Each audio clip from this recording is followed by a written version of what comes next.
భక్తులారా, ఆంధ్ర మహాభారతం ఆశ్రమవాస పర్వం ద్వితీయాశ్వాసంలో ఈరోజు మనం 73వ పద్యం నుండి చదువుకుందాం. అన్నఘ అజాత శత్రునెడ ఆధరణాతిశయాన్వితంబే నీ మనము వృకోదరున్నరు నీ మాతృతనూజుల సప్రియాభినందనముల గరవిందే వినుత స్థితి తద్దయు నిర్మలత్వముందెనే భవదీయ చిత్తమున ధీమహిత దృఢ శాంతి మూలమై. వ్యాసుల వారు ధృతరాష్ట్రుడు కథకు ధృతరాష్ట్రుడు ధర్మరాజు వీళ్ళందరూ కూడా ఉన్న ప్రదేశానికి వచ్చాడు. ఆయన అడుగుతున్నాడు ధృతరాష్ట్రుల వారిని, అజాత శత్రుడు పట్ల ఆదరణగా ఉన్నావా నువ్వు? అలానే వృకోదరుడు అంటే భీముడు, నరుడు అంటే అర్జునుడు, మాద్రితనూజుడు అంటే నకుల సహదేవుడు, సప్రియాభినందనముల గారవింతే వాళ్ళని కూడా ప్రియంగా చూసుకుంటున్నావా? నీ స్థితి ఇప్పుడు నిర్మలత్వాన్ని పొందిందా? అడవికి వచ్చావు కదా, తపస్సు చేసుకున్నావుగా, దృఢమైన శాంతి నీకు కలిగిందా అని అడుగుతున్నాడు వ్యాసుల వారు ధృతరాష్ట్రుని. అని అంత నిలవక వినుము దీర్ఘవృత్తియు క్రోధ చింతనము లేక వాక్కు మనము ఒక్క చందము కూడా సకల జనములకు అనుబుద్ధ సంపద ఆప్తి పరమ సాధనము. అసలు సంపద అంటే ఏంటో తెలుసా ధృతరాష్ట్ర మహారాజా? దీర్ఘమైన వైర వృత్తి ఎవరి పట్ల కూడా ఉండకుండా ఉండడం, ఎక్కువ రోజులు ఎవరిని శత్రువుగా ఉంచుకోకూడదు మనసులో మనం. అలానే కోపం విడనాడాలి వారి పట్ల. అంటే ఎప్పటికైనా టెంపరీగా ఎవరితోటైనా కోపం ఏర్పడినా అది ఎక్కువ రోజులు ఉండకూడదు, తక్షణమే వెళ్ళిపోవాలి ఆ కోపం. అందుకోసమే చూడండి, షార్ట్ టెంపర్ వాళ్ళు మంచివాళ్ళు అంటారు. అంటే అప్పటికప్పుడు కోపంగా ఉన్నా ఆ తర్వాత వాళ్ళలో కోపం పోతుందన్నమాట. అది ఇక్కడ కూడా అదే చెప్పారు. భారతంలో లేనిది లోకంలో లేదు, అదే చెప్పబడింది ఇక్కడ. దీర్ఘ కోపం ఎవరిపైనా కూడా ఉంచుకోకూడదు నాయన. అలానే క్రోధ చింతన వాళ్ళ పట్ల విడనాడాలి వెంటనే. వాక్కు మనస్సు ఒక్క చందం అవ్వాలి. మనం మాట్లాడే మాట లోపల మనసులో ఏముందో అదే మాట్లాడాలి. మనసులో ఒకటి బయటకు ఒకటి మాట్లాడకూడదు. అదే సంపద మనుషులకి అని చెప్పి వెండియు. చూడండి, ఇటువంటి వాళ్ళని మనం ఎంత గౌరవిస్తామో సమాజంలో. మీరు ఎప్పుడైనా అబ్జర్వ్ చేయండి, మనసులో కల్మషం లేదు వీడికి ఎంత మంచివాడు అని అంటాం, కోపం ఉండదు వీడికి ఎంత ప్రశాంతంగా ఉంటాడు అంటాం, ఎవరిపైన కూడా వైరం ఉండదు వీడికి పగ పెట్టుకోడు అనుకుంటాం. వాళ్ళని ఎంత బాగా గౌరవిస్తాం మనం. అదే సంపద వాళ్ళకి కదా. లోకం అంతా వాళ్ళనే గౌరవించేది లోకంలో అని చెప్పి వెండియు. విదురుండు దేహంబు విడిచిన తెరగెల్ల ఎరిగితే. విదురుడు దేహం మొదలుపెట్టాడు, ఆ సంగతి తెలిసిందిగా నీకు లేదా? మాండవ్యుడిచ్చినట్టి పొటు శాపమున శూద్ర భావంబు నొందిన ధర్మదేవత బోధ నిర్మలాత్ముడైన అమహనీయుడు అట్లగుటను అంబుజాసనుని ఆజ్ఞాపనమున విచిత్ర వీర్య నృపాధీన విస్తృత క్షేత్రంబునందే ప్రవర్తింప అధిప కలిగే. గతం గుర్తు చేస్తున్నాడు ఒకసారి. ధృతరాష్ట్ర మహారాజుకి తెలియని విషయం కాదు ఇది. ఏమంటాడంటే, ఆ విదురుడు ఎవరో తెలుసా నీకు?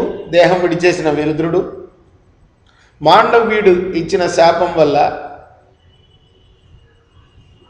పుట్టిన యమధర్మరాజే, భూలోకంలో పుట్టిన యమధర్మరాజే. ఎందుకు ఇచ్చాడో మనం చదువుకున్నాం ఆదిపర్వంలో.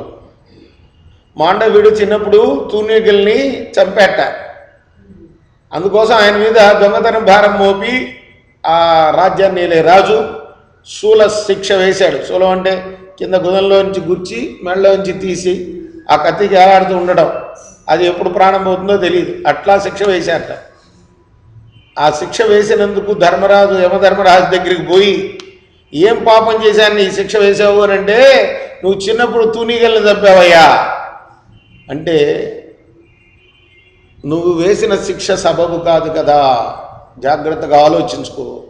బాలుడై ఉన్నప్పుడు నేను చిన్నపిల్లవాడుగా ఉన్నప్పుడు శిక్ష నాకు వెయ్యకూడదు, నాకు 25% వెయ్యాలి, 75% తల్లిదండ్రులకు వేయాలట 14 ఏళ్ల లోపల నేరం చేస్తే. ఇప్పటికి కూడా ఇదే శిక్షాస్మృతి అమల్లో ఉంది. బాల నేరస్తులని వాళ్ళకి కఠినమైన శిక్షలు వేయరు. నాకు అంత కఠినమైన శిక్ష వేస్తావా, నీకు శాపం ఇస్తున్నాను, భూలోకంలో పుట్టు శూద్ర జన్మ ఎత్తుపో అని శాపం ఇచ్చాడు మాండవీయుడు. అది చదువుకున్నాం మనం ఆదిపర్వంలో. యమధర్మరాజు, ఆ యమధర్మరాజే అదే చెప్తున్నాడు. ఎరిగితే మాండవ్యుడిచ్చినట్టి పటుశాపమున శూద్ర భావము నొందిన ధర్మదేవత అంటే యమధర్మరాజు బోధ నిర్మలాత్ముడైన మహనీయుడట్ల గూట అంబుజాసనుని ఆజ్ఞాపనమున విచిత్ర వీర్య నృపాధీన విస్తృత క్షేత్రంబునందే ప్రవర్తింప అధిప కలిగే. ఆ శాపం వల్లనే బ్రహ్మదేవుడు అతన్ని విచిత్ర వీర్యుడి యొక్క క్షేత్రంలో పుట్టించాడు.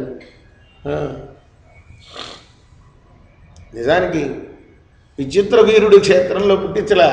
విచిత్ర వీరుడు భార్యకి వ్యాసుడు గర్భప్రదానం చేయాలని వస్తే ఆ విదురుడు తను పోకుండా తన దాసిని పంపాడు. అంటే అప్పుడు రాజు దగ్గర పనిచేసే దాసీ జనం కూడా రాజు యొక్క భార్యలాగానే పరిగణింపబడేవారు. కాబట్టి విచిత్ర వీర్యుడి యొక్క విస్తృత క్షేత్రం అని ప్రయోగించారు. అందువల్ల అక్కడ పుట్టాడయ్యా ఆ ధర్మరాజు. ధర్మదేవత మారట తనువు చూవే. ఈ ఉద్ధిష్ఠరుని ఉజ్వల కాయము ఇంత ఎరిగే కాదే, ఇంత ఎరిగే కాదే, ఎరిగిగా ఇదిగే కాదే అమ్మహిత యోగీశ్వరుడు సమీఢ్య యోగ బలమున ఇతని కలిసే. చుడి ధర్మతనూజుడు కూడా ఆ యమధర్మరాజు యొక్క రూపమే. ఆయన వరం ఇస్తే పుట్టినవాడే కుంతికి. అంటే ఒక్కడే ఎట్లా పుడతాడు ఇంతగా అంటే పుడతాడు అంశ, వాళ్ళ అంశని. అసలు పంచప్రాణాలు అంటారు ప్రతి వాళ్ళకు కూడా. ప్రాణం, అపానం, వ్యానం, ఉదానం, సమానం అని 5. ఆ ప్రాణాలు ఒక ప్రాణం ధర్మరాజుగా పుట్టాడు, ఒక ప్రాణమేమో, ఒక ప్రాణవాయువేమో. అసలు అంశ అక్కడే ఉంటుంది. యమధర్మరాజు తన డ్యూటీ చేస్తూ ఉంటాడు. కానీ వాళ్ళ అంశలు ఈ విధంగా విదురుడిగా పుట్టారు, ధర్మరాజుగా పుట్టాడు. అయ్యా విదురుడు వెళ్ళేటప్పుడు తన యొక్క రూపాన్ని కూడా ఇందులో కలిపేసి వెళ్ళిపోయాడు. ఆయన ప్రాణాలు విడిచి వెళ్ళినప్పుడు ధర్మరాజు అందుకోసం ఎదిగిపోయాడు. ఇప్పుడు తన బుద్ధిలోను వాటిల్లోనూ కూడా విదురుడు బుద్ధి కలిసింది, ఆయన యొక్క ఆత్మ కూడా ఇందులో కలిసేసి అని చెప్తున్నాడు. ఇదంతా తెలుసా నీకు? అట్లు దేవతామయాత్మకుడైన ఈ విభుడు. ఇప్పుడు ఈయన దేవతయ్యా, ధర్మదేవత, సాక్షాత్ యమధర్మరాజే. ఎవరో అనుకుంటేవు ధర్మరాజు అంటే. ఇటువంటి వాడు నీకు ఏం చేస్తున్నాడు? శిష్యవృత్తి. అట్లు దేవతామయాత్మకుడైన ఈ విభుడు నిన్ను ప్రేష్య వృత్తి ఇట్లు కొరిచి ఉనికి బుద్ధి తలపోసి సంతస మంది ఉండుదే.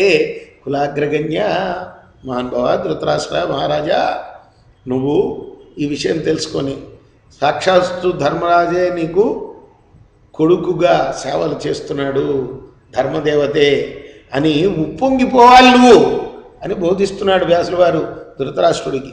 అని విని వైచిత్ర వీర్యుడు అంటే విచిత్ర వీర్యుడి కొడుకైన ఆ ధృతరాష్ట్ర మహారాజు ఆ పారాశర్యునకు పరాశర మహాముని కొడుకైన వ్యాసుల వారికి పరమ వినయమున ఇట్లని వనవాసమించుకయును నాకు దుఃఖంబు సేయదు.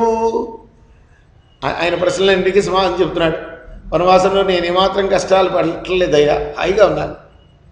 దేహంబు చిత్తమును తపక్రియలకు కొనుపడి ఉన్నయవి. నా మనస్సు నా దేహం కూడా తపస్సుకే జోడింపబడి ఉన్నాయి. అంటే దేహం మాత్రమే తపస్సు చేస్తూ మనసు ఎక్కడ తిరగట్లా. ఇప్పుడు కబీర్ దాస్ది గుర్తొస్తుంటుంది, మాలాతో కమ్మే ఫిరై జీబు ఫిరై మికుమాయి కాదు. నేను నా తనువు నా మనస్సు కూడా ఈ తపస్సులోనే లగ్నం అయి ఉన్నాయి. నేను ఏమాత్రం కూడా కష్టపడలేదు వనవాసంలో. ధృతరాష్ట్రుడు చెప్తున్నాడు, నన్ను గాంధారి పుత్ర శోకంబు ఒకింతయనియు పొందంగనీడు సభక్తికైమైన వృత్తమున ధర్మాత్మజుండు. అంతేకాదు నాకు కొంచెం కూడా బాధ కలగనివ్వట్లే ఈ ధర్మాత్మజుడు, ఈ ధర్మరాజు ఏ మాత్రం కూడా నాకు కానీ గాంధారికి కానీ పుత్రశోకం అనేది మాకు తలుచుకోనివ్వకుండా చేస్తున్నాడు. అసలు అంటే నా పుత్రుల కన్నా ఎక్కువగా చూసుకుంటున్నాడు నన్ను ధర్మరాజు చెప్తున్నాడు. ఎవరు? ధృతరాష్ట్రుడు వ్యాసుల వారికి. మునివర ఇతనిపై అనుజుల మీద వత్సలము నా హృదయము ఇద్దరిని విపుడు దేవతాత్ముడగుట తెల్లమై ఉనికి మద్వచన వర్తనముల వలన ఇతడ ఎరిగియుండు కొంతి తిరగు శుశ్రూషయు అద్భుతంబు ముదమునాభ. ఇక కుంతీదేవి సంగతి అది చెప్పాల్సిన అవసరమే లే. ఆ మహాదేవి చేసే సేవ మాకు అద్భుతం. అది నాకు పరిజ్ఞానంబును మానస నిర్మలత్వంబును భగవత్ ప్రసాదంబునన్ కలిగెడుగాక. నాకు ఇంకా ఈ మనస్సు నిర్మలత్వాన్ని పొందుగాక నీ యొక్క ప్రసాదం చేత, నీ ఆశీర్వదనం చేత కలిగేడుగాక అని ఆ సమయమున ద్రౌపది సుభద్రులను తక్కును గల్గు అంగనా జనంబులను పారాశ్చర్య సందర్శన ప్రవణత్వంబునం చరుదించి సభక్తిగా ప్రణామంబులు ఆచరించి అంతంత నిలిచిరి ఆ యలహ జ్ఞాన మాననీయుడు ధృతరాష్ట్రుతోడ అప్పుడు ఇలా అన్నాడు.